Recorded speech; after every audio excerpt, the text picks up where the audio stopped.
Bienvenidos a Historiar. Este podcast fue creado y producido por la ASAI, Asociación Argentina de Investigadores de Historia. Un podcast sobre historia argentina, latinoamericana y mundial. Acompáñanos en este recorrido por el pasado para pensarnos en el presente.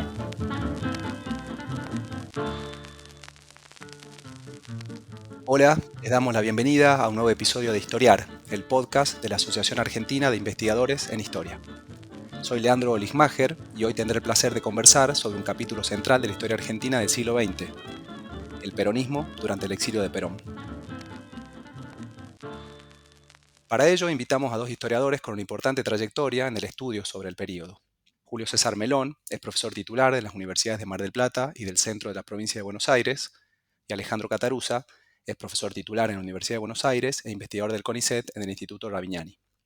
Entre las muchas y variadas obras que ambos publicaron, hay una que me interesa especialmente para el tema de hoy, el Diccionario del Peronismo 1955-1969, que Julio y Alejandro coordinaron junto a otros especialistas en el tema. Es un libro monumental de alrededor de 2.500 páginas, que va por su cuarta entrega y que reunió a colaboraciones de colegas de la Argentina y del extranjero sobre personalidades, correspondencia y publicaciones del peronismo en esa etapa. Hola Julio, hola Alejandro, gracias por participar en este episodio de Historiar. Hola Leandro, ¿Qué tal, Leandro? gracias. Bueno, al comienzo decía que el peronismo en el exilio es un capítulo central de la historia argentina del siglo XX. Se inicia con el golpe de Estado de 1955 y termina 17 años más tarde con el retorno del expresidente a la Argentina y la participación del peronismo en las elecciones de 1973. A lo largo de esos años, Perón reside en diferentes países, primero Paraguay, luego Panamá, Venezuela y República Dominicana. Después de esta etapa latinoamericana del exilio, digamos, la segunda fase se desarrolla en Madrid desde 1960 hasta su regreso, a comienzos de los años 70. Hablamos de un periodo vertiginoso en la Argentina, con transformaciones profundas en el campo político, con apasionados combates ideológicos, una vida cultural intensa, es un periodo de violencia, de militancia, y atravesando estas múltiples dimensiones aparece como una sombra, ¿no?, que se proyecta lo que en la época definían como la cuestión peronista, que es básicamente qué hacer con el peronismo, cómo lidiar con el expresidente en el exilio, cómo consolidar un orden político basado en la exclusión de su actor mayoritario, que era ese movimiento. Como sabemos, esta exclusión va tomando diferentes formas: proscripción, participación controlada o incluso anulación de los resultados electorales. El fracaso de estas estrategias y la injerencia de las Fuerzas Armadas en la vida institucional llevan a la alternancia de gobiernos civiles débiles, a partir de elecciones viciadas por la proscripción, y dictaduras militares.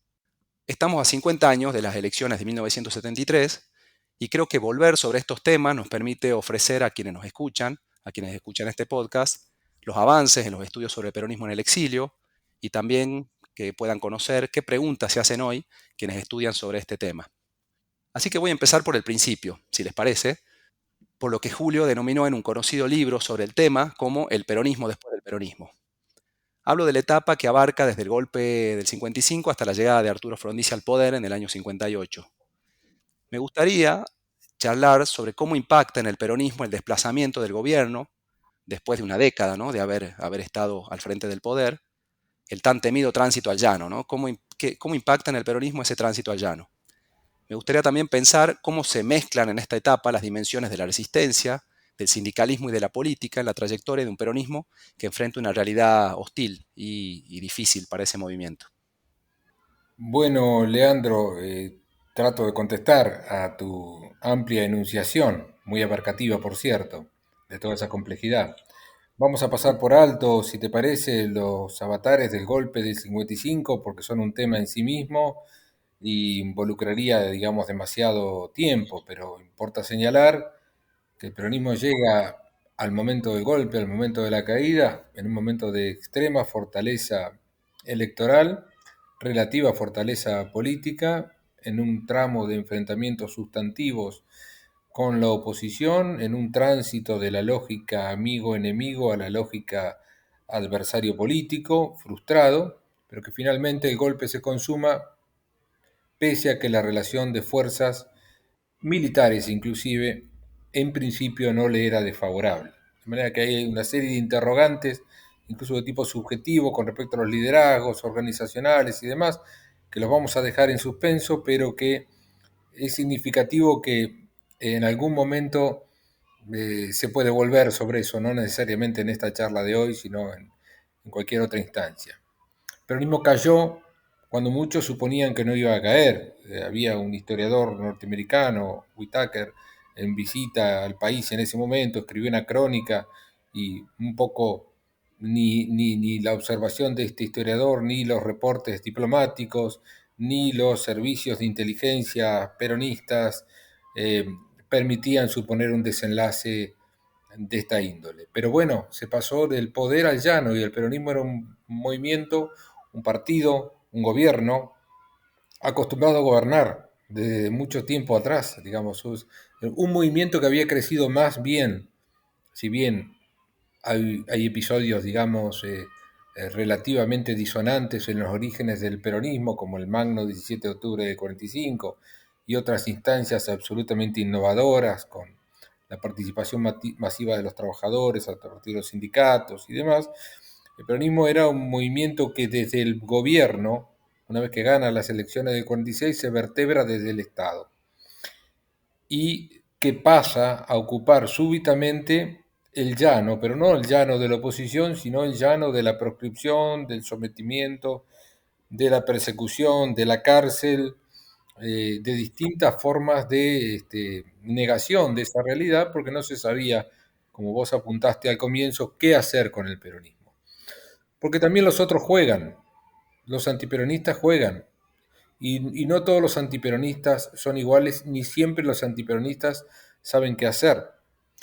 Y la Revolución Libertadora inicialmente no sabe qué hacer con el peronismo, esto es, hay distintas versiones, distintos grados de moderación, hay una sucesión de gobiernos dentro de la Revolución Libertadora, el golpe de Estado encabezado por el general Leonardi. Leonardi no puede retener su liderazgo. Durante el periodo de Leonardi hay una, no diría un ámbito de conciliación, porque sería extremadamente exagerado decir por la asimetría de fuerza, pero sí cierto grado de contactos y particularmente una actitud muy receptiva, o por lo menos mucho más receptiva de lo que fue posteriormente ante la dirigencia del movimiento obrero. El movimiento obrero no tiene una actitud contestataria con Leonardi, más bien tiene una actitud negociadora, de firmeza negociadora en los propios ámbitos que el gobierno militar le garantiza en una CGT que no ha sido intervenida y en un partido peronista masculino y femenino que todavía no han sido intervenidos. Con el advenimiento de Aramburu, con la radicalización de la Revolución Libertadora, se interviene el partido peronista en sus dos ramas, se conculcan los bienes de los legisladores, se conculca la libertad de los representantes peronistas hasta ese momento, se establece una legislación no solamente proscriptiva electoralmente, sino simbólicamente abarcativa con el decreto 4161, que inhibía la enunciación simbólica de los valores asociados al peronismo, un procedimiento muy novedoso para lo que era la historia argentina. Nunca, de alguna manera, las formas de censura habían llegado a tal nivel. Fundamentalmente, cosa que es muy relevante para la historia del peronismo y la historia del sindicalismo, se inhibe la actuación de buena parte de la dirigencia sindical desde el nivel de delegado de fábrica para arriba, o sea que ahí operó necesariamente una renovación a la fuerza de parte de la dirigencia sindical, de la burocracia de los sindicatos, en la medida en que casi la totalidad de los dirigentes sindicales, no solamente por estar presos o por estar interdictos de una u otra manera, sino por estar intervenidos sus sindicatos, sino porque individualmente no podían, digamos, participar en lo que es propio del sindicalismo, que es la participación en la lucha economicista, diría Lenin, en el ámbito de la legalidad, ¿no? Bueno, esto es un escenario absolutamente novedoso que va a originar novedades obligadas en ese escenario. A partir de ahí tenemos los ejes que vos un poco has definido, qué pasa con la política del peronismo, qué pasa con el sindicalismo peronista, que de alguna manera ya he apuntado algo al respecto, y qué pasa con ese fenómeno nuevo que tampoco es propio de un movimiento vertebrado, organizado, educado, disciplinado, integrado en el Estado, que es el ejercicio de la violencia, el ejercicio de la violencia política. Bueno, y a partir de ahí hay novedades. Las novedades políticas son más o menos conocidas en el sentido de que los herederos del partido, es decir, quienes... El Partido Peronista, cuando viene el golpe del 55, estaba en un proceso de renovación interna determinado por la intervención de los principales distritos, entre otros el Distrito Capital Federal, que había sido intervenido eh, con la designación de John William Cook a su frente, y el Distrito Nacional, digamos, el peronismo nacional masculino, que había sido intervenido con la figura de Alejandro Leloir. Bueno, estos dos sectores entran en disputa, pero entran en disputa en una situación de mucha dificultad para ser reconocidos como tales. Esto es, para poder actuar públicamente. Es casi una disputa que se genera en el vacío. Y no son los únicos que disputan, y esto es muy significativo. Hay otros representantes de la clandestinidad, inclusive en el momento en que la Revolución Libertadora se radicaliza. ¿Esto qué quiere decir? ¿A dónde voy? Es que en el momento en que más se cierran las compuertas de la participación política, en el momento que no solamente el peronismo está proscripto, sino que está inhibido simbólicamente, en el momento que sus dirigentes están presos o perseguidos, aún en ese ámbito hay una disputa interna por lo que yo, a falta de título mejor o de mejor ingenio, di en llamar representar la clandestinidad. Porque en algún momento me puse a pensar, ¿qué es lo que quiere representar esta gente? ¿Cómo se pelean si no hay ninguna posibilidad alternativa? Poco esto sería más propio de un estadio ulterior, que es cuando hay distintas formas lábiles de organización del peronismo, en la época del neoperonismo, y el peronismo es una especie de poder político en situación de espera, pero parece que el peronismo fue un poder político en situación de espera aún en el momento de máxima represión libertadora. Una represión que tuvo las características que he mencionado, pero no hay que olvidarse que un año después, y esto tiene relación con la resistencia y tiene relación con las formas de violencia política que van surgiendo. Una de las formas de violencia política que más se, digamos, barajan en este momento es una insurrección militar pro-peronista o una insurrección militar nacionalista, que hubo varios intentos, casi todos abortados, inclusive casi abortado también el del 9 de junio de 1956, que tuvo una relativa participación, diría Torres, de la vieja Guardia Sindical, de quienes habían sido luego removidos totalmente de las jerarquías a partir de la asunción de Aramburu, pero fundamentalmente fue un movimiento militar con una relativa participación civil confusa, borrosa.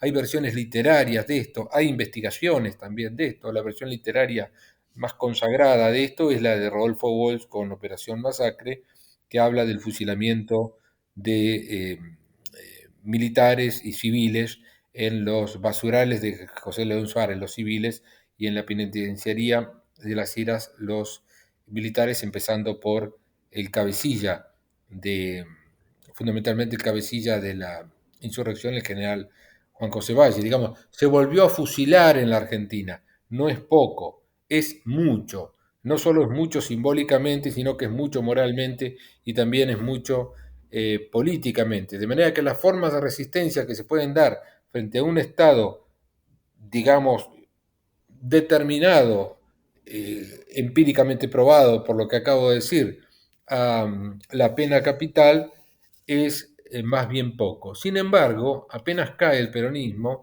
de un modo disperso, desorganizado, amateur, podríamos decir, sería un término más adecuado, comienzan a manifestarse distintas ocasiones que en algunos casos tienen que ver con el sabotaje industrial, que progresivamente se va agotando esta lógica de colocar problemas de colocar, digamos, eh, dificultades en los medios de transporte o en la industria o sabotaje en la industria, porque el sindicalismo necesariamente tiene que participar en la lucha por la recuperación de los sindicatos, aunque quienes participen en esta lucha por la recuperación de los sindicatos no sean los viejos dirigentes sindicales, sino los nuevos dirigentes sindicales, habida cuenta de todas las cortapisas habidas y por haber. Y después hay distintas formas de resistencia absolutamente primarias, no necesariamente volcadas en el molde laboral, sino más bien en una dimensión barrial, que también de un modo muy amateur señalan la presencia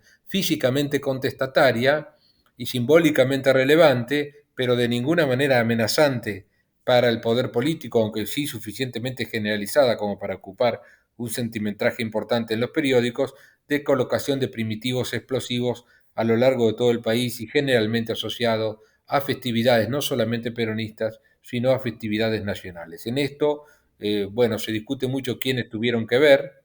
Se supone que hubo mucho más, para ir abreviando, hubo mucho más participación del viejo nacionalismo, de la gente que venía de la Alianza Libertadora Nacionalista, que de las nuevas formas de una radicalización de izquierda que el lector poco avisado podría interpretar como resultado de la nueva situación, quizá importando buena parte de las cosas que sí iban a ocurrir en los años 50, en los años 60, como resultado de la inspiración de la Revolución Cubana y demás. La matriz, en este caso, es una matriz amateur, barrial, con distintos tipos de inspiraciones, pero no vinculados a una lógica relacionada con una estrategia de guerra de guerrilla que venga de algún lugar más o menos remoto. Este es más o menos el escenario que te podría plantear brevemente.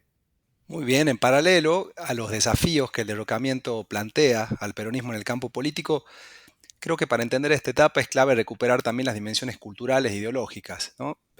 La etapa abierta por el golpe abre diferentes debates en torno a los gobiernos de Perón, a esa década peronista que muy bien mencionaba Julio, lo había tenido en el centro del poder al peronismo. También se debaten las transformaciones que llevó a cabo, cuáles fueron sus límites. Se discute también después del 55 sobre su naturaleza, digamos, ¿no? Los aires de familia del peronismo con los autoritarismos europeos, como bueno, el muy conocido debate en torno al peronismo como fascismo, de inspiración fascista o no. Y como bien sabemos, preguntarse acerca del pasado implica posicionarse en las luchas políticas del presente, ¿no? Siempre las interpretaciones, y en este caso las interpretaciones sobre el hecho peronista, aparecen en libros, publicaciones, folletos. Es un gran tema de debate que atraviesa al mundo cultural e ideológico en general. Bueno, me interesaría charlar sobre estos debates y particularmente preguntarnos si les parece que forjaron miradas duraderas que todavía uno podría encontrar o todavía podrían estar presentes en las interpretaciones sobre la década peronista hasta la fecha, ¿no? Sí, en principio, efectivamente, una de las dimensiones en las que se libró la batalla que comenzó con el derrocamiento del peronismo, tal como señalaba Julio, una de las dimensiones es más simbólica e ideológica que, que las operaciones más concretas de resistencia, ¿no? Y uno de los puntos centrales de esa batalla era la pregunta acerca de qué sentido debía otorgarse aquello que acababa de terminar. Eso sería el peronismo manejando el aparato estatal o el peronismo en el poder. Había quienes soñaban en que esto aludiera al peronismo por completo, al peronismo a secas, pero bueno, eso en todo caso era una incógnita. Pero dotar de sentido a los años que habían transcurrido desde 1943 o 1945 por el 17 de octubre o 1946 por las elecciones hasta el golpe de Estado, era un escenario donde se libraba la batalla político-cultural también. Aclaro ahora porque luego si no va a quedar perdido, esa batalla, en aquel caso, esa batalla por el pasado reciente, desbordó muy rápidamente a una batalla que involucraba también al siglo XIX. Es decir, no solo estaban en entredicho cómo conceptualizar los años del gobierno peronista, sino que ese debate sobre el pasado se completó y desbordó rápidamente hacia la completa historia nacional. Y ese es el escenario, me parece a mí, de apropiación más o menos definitiva de algunas de las lecturas revisionistas del pasado nacional que realiza el peronismo. El peronismo había tenido una relación bastante tenue con el revisionismo mientras estuvo en el poder, y sus políticas hacia el pasado tenían poco de revisionismo. Basta recordar el nombre de los ferrocarriles nacionalizados para no abundar en los ejemplos. Pero ahora sí, ya en el llano, y a partir de algunos textos o algunas menciones ocasionales en textos del propio Perón, uno podría decir que alguna versión revisionista pasaba a formar parte de la visión peronista del mundo. Como señalaba también Julio,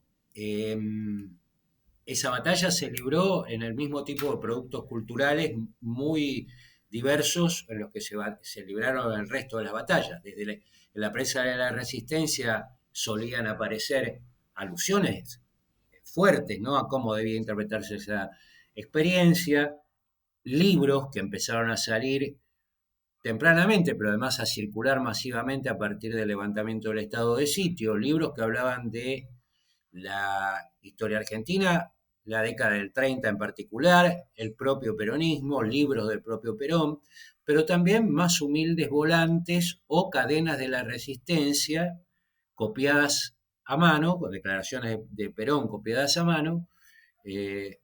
Yo tenía en mi poder alguna de ellas que planteaban la dimensión histórica, pero también la dimensión memorial de estos combates, ¿no? El producto en el que estoy pensando eran unas hojas de cuaderno muy, muy popular, una letra muy popular, unas declaraciones de Perón de unas 20 páginas copiadas a mano, que se distribuían entre los vecinos en un escenario barrial, como decía Julio, o en una fábrica, y estaban firmadas por un supuesto general Martín Miguel de Gómez, que en la versión original habría sido Güemes seguramente, jefe espiritual de los milicianos de Perón. Esta organización no existía, eran títulos en el aire, pero la invocación de quien firmaba, de Martín Miguel de Gómez, era: trabajadores, no olviden a Perón. Entonces, desde la apelación a una figura del siglo XIX, más o menos admitida, jefe de las guerrillas gauchas, digamos, defendiendo la revolución en la frontera norte, hasta la invocación a no olvidar lo que se suponía que Perón había hecho para los trabajadores, estaban, decía, involucradas en ese combate. Y en cuanto a lo que vos decías, Leandro, de las interpretaciones, y si podíamos pensar que allí se forjaron algunas de las que todavía perduran, allí hay varias cosas para decir, ¿no? La primera es que en el 55 me parece que circulan, a partir del 55-56, más ampliamente algunas interpretaciones que ya habían sido esbozadas antes, en la campaña del 46, pero además en la vida que la oposición había llevado durante los gobiernos peronistas, y reaparece con fuerza la imagen del peronismo como fascismo. Reaparece en la interpretación de un historiador importante como José Luis Romero, que publica en el 56 su segunda edición de Las ideas políticas en la Argentina, el libro más vendido. Pero también en Sergio Bagú y en otros actores políticos que entendían que se había cerrado el ciclo del fascismo criollo. Esa interpretación, que hoy todavía se escucha en boca incluso de algunos investigadores. Estoy pensando en Lori Sanata, por ejemplo.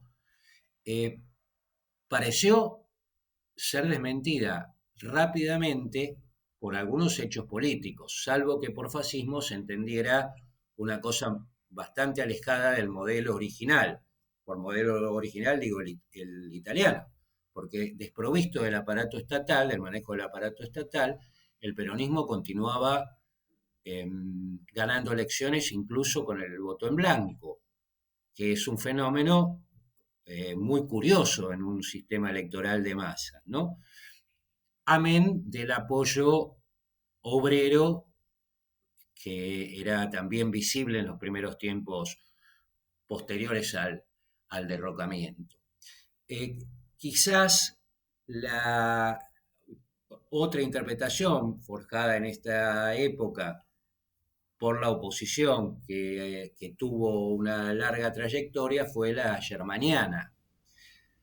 Quiero decir la de la incorporación de las masas a la vida política por la vía autoritaria.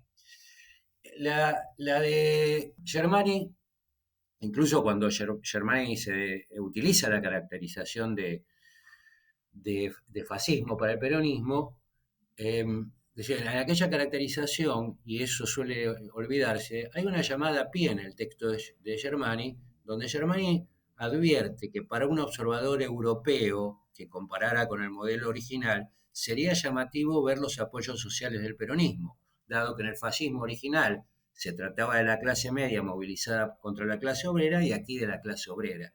Lo que es muy curioso es que se haya observado tan poco este camuflaje, digamos, esta opción, si se prefiere, por definir el fascismo en clave política, obturando los anclajes sociales de sus apoyos. La comparación en el caso de Germani, que por ahí no es la dominante, pero que realiza con el fascismo original, exigía esa postergación del análisis de los apoyos sociales del peronismo. Entonces, tiendo a creer que inmediatamente, o digamos, a partir del año 58-59, y cruzado esto, no solo con la llegada de Frondizi, sino con la Revolución Cubana en curso, que terminará por tomar el poder en el 59, eso suscitará también una serie de reinterpretaciones posibles que se mostrarán duraderas. Y en ese sentido, recuerdo las preguntas que Carlos Strasser, en el libro que se llamó Las izquierdas en el proceso político argentino, que consistía en un reportaje a dirigentes de la izquierda local, las preguntas que formulaba en torno a cómo podía concebirse el peronismo. Decía Strasser, la política económico-social del peronismo ¿puede llamarse de izquierda? ¿Fue fascismo? ¿Fue bonapartismo? ¿Fascismo y bonapartismo según la época? ¿Puede identificarse con la de Irigoyen en una común línea popular? ¿Puede ser asimilada con la que observan los movimientos de liberación nacional de Asia y África? Insisto, esto está publicado a mediados de 1959, 4 años después, o menos de 4 años después del golpe de Estado, y se insinúan ahí, me parece, los indicios de esas categorías que estaban en discusión para dar cuenta de la experiencia peronista. Bueno, categorías que en los años 60 y debate que en los años 60 van a animar fuertemente la vida política argentina, pero antes de entrar en esa década tan turbulenta e interesante, vamos a hacer una breve pausa y continuamos luego. Este es el podcast de ASAI, la Asociación Argentina de Investigadores en Historia. Te invitamos a asociarte y a seguirnos en las redes, en Twitter, en Facebook, en Instagram. Podés encontrar toda la información sobre la asociación en nuestra página, asai.org.ar. Te esperamos todos los sábados con un nuevo episodio de Historiar sobre los grandes temas de nuestro pasado, abordados por especialistas e historiadores profesionales de manera rigurosa y cordial. Seguimos con nuestro episodio de hoy. En 1960, Perón se traslada a Madrid, en una lejanía que no es solo simbólica, sino que habla de un exilio que parecía extenderse en el tiempo y que no tenía un final claro a la vista. A pesar de las expectativas de los seguidores, de los intentos del propio Perón de volver, ¿no? Como el fallido operativo Retorno de 1964, el gran desafío va a ser mantener la centralidad y el liderazgo del movimiento a la distancia. La primera mitad de los 60, entonces, va a estar atravesada por este tema, ¿no? La representación del líder exiliado, cuestión que ocupa el centro de las preocupaciones no solo del peronismo, sino también del resto del arco político, de las Fuerzas Armadas, de la diplomacia internacional, etc. Son los tiempos en los que la casa de Perón, en las afueras de Madrid, ¿no? Esta icónica quinta de Puerta de Hierro, se constituye en uno de los centros neurálgicos de la vida política argentina, en un desfilar de dirigentes que lo visitan de la oposición anterior, del mismo peronismo, etc. Bueno, algo que se viene discutiendo y en lo que se viene insistiendo mucho en los estudios de los últimos años es en la dimensión material de este liderazgo a la distancia. Tengamos en cuenta que Perón debe realizar un esfuerzo enorme para comunicarse con la dirigencia argentina a través de cartas, de memorándums, de grabaciones, de bravos, de órdenes que a veces se cumplían y a veces no, que a veces se falsificaban cartas, bueno, esa materialidad tan interesante. A la vez, las organizaciones del peronismo en Argentina se mueven con un ojo en Madrid y el otro en nuestro país. Pero claro, esta centralidad es también disputada, ¿no? No faltaban dentro y fuera del peronismo quienes creían que era momento de que surjan nuevos liderazgos y de que la ausencia física de Perón no se iba a revertir en el corto plazo, entonces algo había que hacer. Es la etapa de auge, digamos, y también del fracaso, naturalmente, del llamado peronismo sin Perón, ¿no? Un fenómeno que tiene como principal figura, y como todos conocen, al dirigente metalúrgico Augusto Bandor, cuyo ascenso también de Bandor podríamos decir que encarna el creciente poder que el sindicalismo había cobrado dentro del peronismo como un actor heterogéneo y polifacético. Bueno, me gustaría que charlemos un poco sobre este periodo, donde la idea de un reemplazo de Perón cobra fuerza como no va a ser nunca antes ni nunca después, ¿no? En este momento de los 60 esta idea tiene más fuerza que nunca. Bueno, Leandro, sí, la verdad que lo has planteado muy, muy claramente, en un proceso que tiene muchas aristas. Si nos ponemos en el movimiento peronista es tal cual lo has dicho, y si nos ponemos en Perón, podríamos pensar que Perón quiere volver o quiere seguir existiendo políticamente y a su vez tiene que reorganizar el peronismo para eso, pero no tanto como para propiciar el surgimiento de un liderazgo alternativo. Esto que se vio en la política posteriormente, en el momento maduro que vos apuntás con Augusto Timoteo Bandor, con un neoperonismo que desafía al liderazgo de Perón, quizá el desafío más contundente de toda esta etapa, se detectó muy tempranamente, aún en situaciones de proscripción absoluta. En 1957, con la elección para convencionales constituyentes, que deroga la Constitución del 49 y, mejor dicho, había sido derogada, pero se instituye un nuevo cuerpo constitucional, digamos, o el intento de la convocatoria a constituyentes se cesa, se hace una elección con la sola proscripción del peronismo, que sin embargo cuenta con una participación de lo que yo tampoco tuve más imaginación que llamar neoperonismo temprano. Y digo cómo lo descubrí. Descubrir en el sentido modesto de la palabra, ¿no?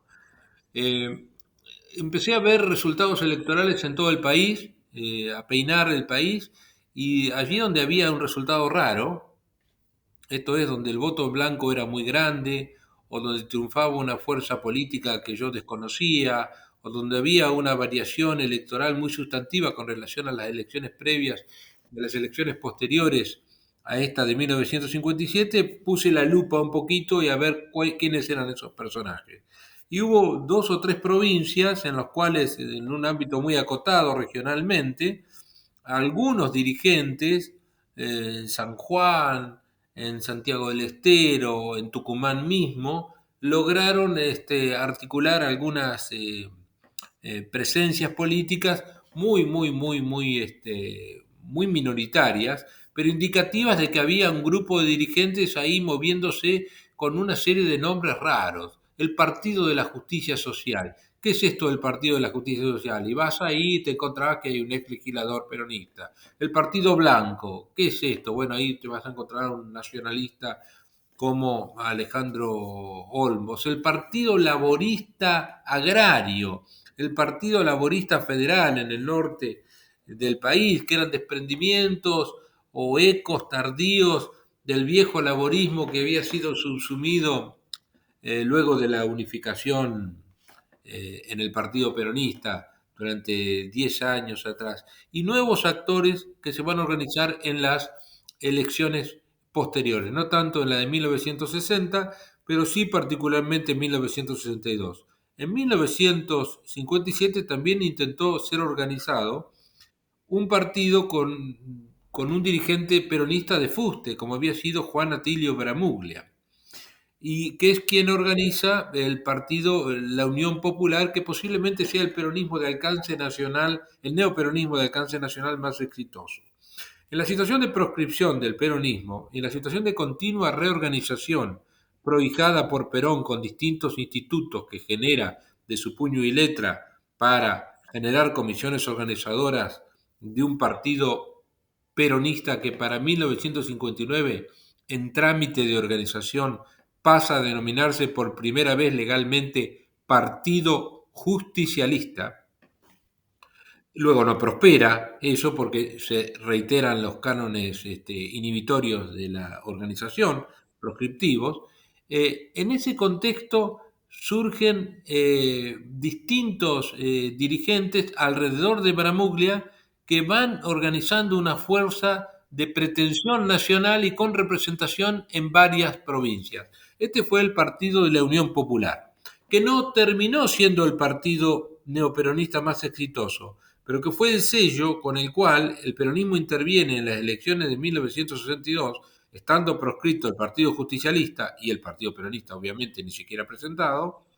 En la provincia de Buenos Aires gana las elecciones y, como todos sabemos, esto origina o determina el fin del gobierno de Arturo Frondizi, que no es capaz de garantizar ante el poder militar la estabilidad institucional, prescindiendo de una victoria peronista en un distrito tan importante como el bonaerense.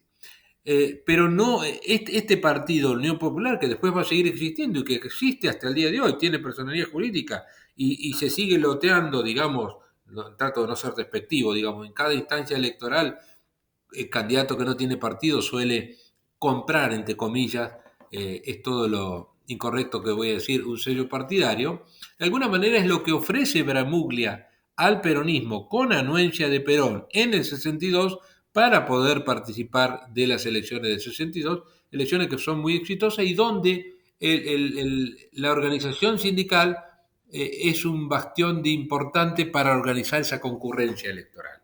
Después va a haber otras instancias que van a derivar en la conformación casi totalmente normalizada del Partido Justicialista en 1964, luego de la frustrada participación en el Frente Nacional del 63, que va a ser un partido justicialista donde el liderazgo de Augusto Timoteo Bandor valida sus credenciales tanto en Capital Federal como en la provincia de Buenos Aires y también en otros distritos del país, donde teje alianzas con poderes provinciales más regionales, de alguna manera, ¿no? Una especie de neoperonismo, una especie de peronismo sin Perón, como se quiso decir, como se dice siempre esto. Bueno, este es el máximo desafío que se verifica, como todos sabemos, en las elecciones de Mendoza en el 65, con esta doble concurrencia peronista, que finalmente el peronismo no gana las elecciones, pero sí se imponen los candidatos de Perón por sobre los candidatos de Augusto Timoteo Bandor. Pero antes de esto había otros neoperonismos que terminaron siendo extraordinariamente exitosos. Voy a mencionar a dos. Uno, el Movimiento Popular Mendocino, y otro, que quizás sea mucho más conocido por todos nosotros, es el Movimiento Popular Neuquino. Felipe Zapag interviene en las elecciones a finales de los años 50 y consolida un espacio de representación que hoy de alguna manera está puesto en tela de discusión, pero incluso las propias alternativas del Movimiento Popular Neuquino surgen dentro del Movimiento Popular Neuquino, con una presencia ininterrumpida en la provincia de Neuquén hasta nuestros días, atravesando no solamente todas las instancias de gobiernos cívicos y militares, sino incluso sobreviviendo a la hibernación de la última dictadura argentina, en un proceso extraordinariamente relevante, a tal punto que Zapag retiene la conectividad política de un peronismo que después en tiempos de Alfonsín va a terminar inhibiendo la legislación innovadora que proponía Mucci en términos de licuar el poder del sindicalismo en la Argentina, pero que va a integrar el Frejuli en el 73, que va a mantener toda esta vigencia, que va a mantener incluso fluidos contactos con el poder militar, pero que tiene dos de sus hijos desaparecidos en la última dictadura militar. Estoy anticipándome mucho, pero estoy tratando de exagerar en términos de representar la relevancia de un poder territorialmente organizado en torno a un liderazgo y a una familia que de larga perdurabilidad, por decirlo de alguna manera. Esto es lo que yo he llamado neoperonismo temprano y neoperonismo tardío. Estos procesos van a estar totalmente abortados en 1966, donde la legislación inhibitoria de la participación política no va a alcanzar solamente al peronismo, sino que de la mano del general Onganía va a venir a abarcar al conjunto de las fuerzas políticas argentinas y que se ven obligadas también a generar un nuevo espacio de acuerdo que de alguna manera tuvo relevancia en este acontecimiento que vos estabas mencionando, que es nada menos que estamos a punto de cumplir un aniversario tan significativo como es el retorno a la democracia en 1973. No tenemos que olvidarnos de eso, ¿no? Bueno, esta reconstrucción del neoperonismo que tan interesante plantea Julio nos da pie, y esta salida también del Onganiato, a pensar en ese momento tan particular, ¿no? Un poco más adelante en el tiempo, bueno, comienzo de los años 70, ¿no? Estoy pensando en el fracaso del Onganiato y cómo la desarticulación del gobierno militar genera una enorme expectativa alrededor del peronismo y acelera, en cierto modo, el tema del cual estamos hablando hoy, que es, en definitiva, el peronismo en el exilio, o en este caso, el retorno de Perón a la Argentina. Bueno, la Argentina de comienzo de los 70 era en varios sentidos diferente a la de la década anterior, digamos, a la de los años 60. La radicalización política, visible en los levantamientos populares de finales de los 60, el Cordobazo el más conocido, de esta larga ristra de movimientos de radicalización política, de levantamientos. También la violencia como forma de intervención política cada vez más generalizada, nos revelaba un rostro novedoso del peronismo, pero también de otros actores de la vida política. Los 60 habían sido, como lo bautizó el libro conocido de Valeria Manzano, la era de la juventud, ¿no? Donde los jóvenes también se asocian cada vez más con la modernización, la transformación social. Y dentro de dentro de este momento, ¿no? de movilización, de activismo, un dato clave, como decía, es la masiva identificación que hay con el peronismo. Incluso hay quienes hablan de peronización entre algunos sectores que tradicionalmente no habían sido muy receptivos de esta identidad política, como las capas medias universitarias, o incluso este fenómeno que a veces aparece en la literatura, un poco en el saber popular, si se quiere, de hijas e hijos de antiperonistas de los años 40 y 50 que se identifican en esta coyuntura con el peronismo. Me interesa que nos detengamos en ese momento con un peronismo, como les decía, que cosechaba un apoyo inédito y que estaba atravesado a la vez por fuertes disputas internas. Disputas que naturalmente contribuyen a explicar lo que va a ser el verdadero calvario que va a ser la tercera presidencia, y con una lucha armada que es un horizonte factible para amplias capas de la militancia, pero que no solo expresa esta faceta, sino que es también un momento de preparación del peronismo, en cierto modo, para volver al poder, ¿no? Con debates en torno a un programa de gobierno, con participación de intelectuales, de cuadros técnicos. Bueno, me gustaría saber qué rol jugó la experiencia del exilio y el retorno de Perón en todo esto, en este momento de ebullición y de discusión. Bueno, yo voy a tomar dos de los procesos que Leandro en su excelente síntesis del tránsito de los 60 a los 70 ha planteado. Dos procesos que a mí me parecen muy importantes y que suelen quedar en un segundo plano por la atención que se llevan los fenómenos más estridentes de la violencia, la lucha política, la movilización, pero que a mi juicio también tienen relevancia, ¿no? Uno es el que mencionaba recién Leandro, el de la organización de grupos de técnicos y de profesionales impulsada por el propio Perón y que atraviesa muchos grupos del peronismo, a medida que parece aproximarse la hora de un retorno posible. En torno a 1970, y jugando un papel en la propia disputa que Perón tiene con el poder militar, se organizan 3, 4, 5 reuniones de equipos técnicos de este tipo. Uno es el Consejo de Planificación del Movimiento Nacional Justicialista, donde la figura central es Frenkel, un hombre muy joven que luego será intendente de la ciudad de Buenos Aires una vez que el peronismo llegue al poder. Pero se crea un año después, en 1971, otra organización, los Comandos Tecnológicos Peronistas, CTP, vinculados a Julián Le Castro, un militar que se había levantado, un militar peronista que había intentado un movimiento en favor del retorno de Perón, el Consejo Tecnológico del Movimiento Nacional Peronista, más vinculado a lo que se llamaba en aquellos tiempos la tendencia revolucionaria. Es decir, perdón, y aclaro además, la CGE tenía sus propios equipos técnicos, la Confederación General Económica, de donde saldría el ministro de Economía de Perón, Gelbar. La CGT había tenido ya desde los años 60 interacción con algunos técnicos y profesionales peronistas, se había realizado algunas jornadas de discusión económica y social. En esos ámbitos circulaban nombres conocidos de la etapa anterior, de la etapa de los gobiernos peronistas y de los tempranos 60, y otros que serían conocidos después. Por allí estaba en el área económica Antonio Cafiero y Gómez Morales, por ejemplo. El hijo de Figuerola, de José Figuerola, que había tenido un papel central en el primer peronismo, que también se dedicaba a cuestiones de planeamiento y económicas.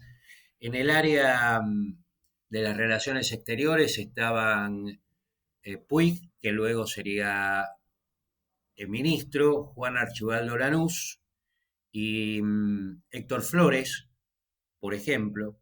En el sector más vinculado, decía yo, al peronismo de izquierda o a la tendencia revolucionaria, se contaba Rolando García, que había sido decano de la Facultad de Ciencias Exactas en los años 60, siempre ponderados por la oposición al peronismo de cuño más cientificista. Incluso en estas experiencias hace sus primeros pasos, no primeros pasos en el mundo de la política, pero sí cerca del peronismo, una persona como Miñone, ¿no? Que luego sería fundador del CENS. Entonces, lo que yo quisiera destacar en este caso es esa doble dimensión de piezas en el ajedrez que Perón estaba jugando con el poder militar, pero a su vez de think tanks, si esto no suena un poco pretencioso, para el futuro manejo del aparato estatal. Además de la movilización, del combate, de la elección, de la lucha política más dura y más callejera, ese peronismo de los 70 tenía un sector dedicado a prepararse para el manejo del aparato estatal. Este era uno de los procesos de lo que decía Leandro, a mí me parecía que valía la pena tener en cuenta. El otro tiene que ver con la dimensión juvenil de muchos de estos procesos. En este sentido, citaba Leandro a Valeria Manzano, sin duda es una autora ineludible en estas cuestiones, y yo quería destacar tomando en cuenta algunos argumentos propios y algunos de ella, que este no es un proceso estrictamente nacional, local, quiero decir. La explosión de la cultura juvenil de masas en los años 60, fruto del baby boom, de los años de capitalismo de pleno empleo en Europa, son un fenómeno que por lo menos a escala occidental está más o menos comprobado y analizado por gente como Hobsbawm y demás. Entonces, la transformación de las pautas de consumo juvenil, de las relaciones de sociabilidad, de las relaciones con los padres, la intervención en la vida política, no puede leerse como un fenómeno estrictamente local. Lo que sí puede ser local es este proceso, también señalado por Leandro, de captación de sectores de la juventud o de algunos segmentos de la juventud, en especial los de clase media y el estudiantado, por parte de un movimiento que no había tenido no había logrado hacer pie en esos sectores en etapas anteriores. Incluso ahí es probable que esa afluencia de contingentes de estudiantes de clase media, y no solo, pero también de estudiantes de clase media universitarios, generara cierta tensión alrededor o en el seno de un movimiento cuyos orígenes obreros y populares eran muy marcados, ¿no? Entonces, lo que señalaba Leandro de hijos de familias antiperonistas que se volvían peronistas podría ser la nota que distinga el proceso local de otros que tenían lugar en otras latitudes. De todas maneras, así como esto tenía un costado político, porque en muchas ocasiones los actores de las movilizaciones y la disputa callejera y demás eran sectores juveniles, y en realidad, por primera vez en la historia del peronismo, la juventud peronista logra constituir organizaciones más o menos masivas para estos años. Además de esto, decía, de la cuestión de la dimensión política de este fenómeno, hay otras dimensiones culturales y sociales que suelen aparecer también en un segundo plano y que tienen que ver con esta organización de una cultura juvenil de masas.